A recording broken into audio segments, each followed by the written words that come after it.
Bonjour à toutes et à tous. Nous sommes le 19 avril 2019. Je m'appelle Elena Stagnol, pour ceux qui sont pour la première fois sur ma chaîne. Je suis victime d'un fléau mondial, ce qu'on appelle en France harcèlement électromagnétique.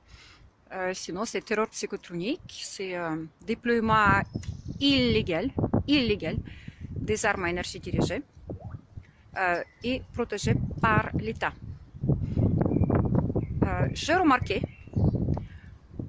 que à peine je parle dans mes vidéos de la police qui ne fait pas le secours des victimes de ce crime, il y a les agissements des trolls sur internet de dingue.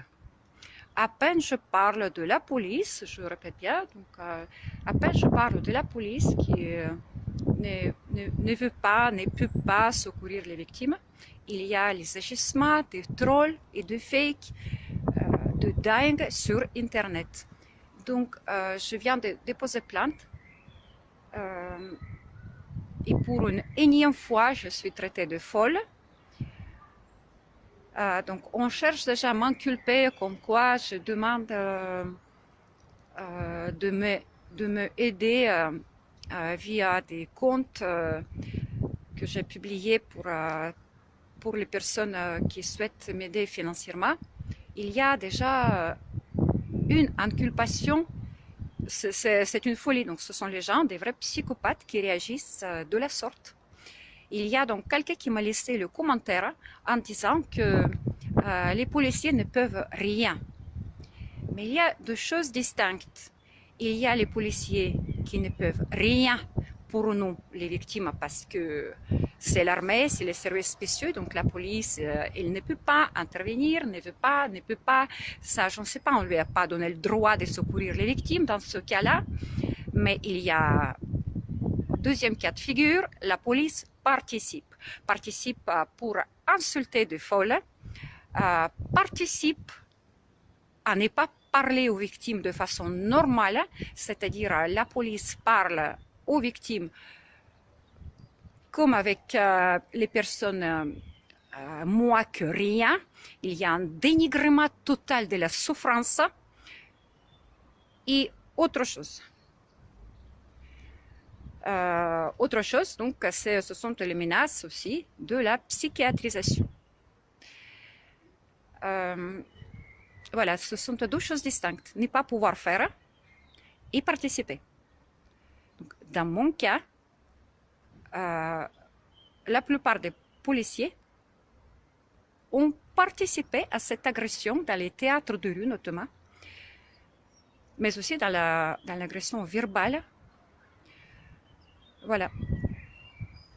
Donc, en outre, si quelqu'un qui protège la police, peut-être les services spéciaux, l'armée, justement, en soi disant que la police n'a pas touché les policiers, etc., en les forçant à collaborer, en les forçant à participer à ce crime qui est assassinat collectif, hein, harcèlement électromagnétique ou électronique, ça c'est pareil, hein, ça revient au même.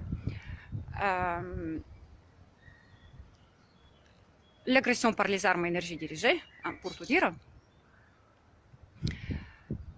Donc, ces gens-là qui peut-être protègent les policiers qui collaborent, me menacent sur Internet déjà de la répression physique.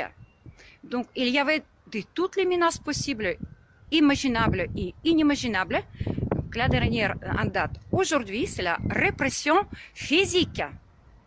Donc, voyez-vous que je suis une femme normale, calme, qui n'a jamais fait de mal à personne.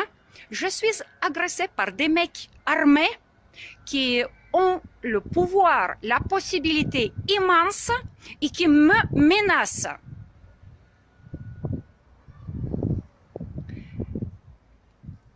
Donc c'est ça la politique de ce réseau criminel. Agresser les personnes sans défense, adultes comme enfants, hommes comme les femmes, et les menacer, torturer, jusqu'à ce que ces gens-là soient assassinés. Élimination physique, ça s'appelle. Mais moi, je n'ai pas demandé personne de m'agresser. Donc, je me défends comme je peux. Je me défends comme je peux parce qu'il y a aussi les tortures. Je me protège. Je me protège comme je peux. Et surtout, je dénonce ces tortures. Je prouve cette agression. Donc, je me défends de façon légitime.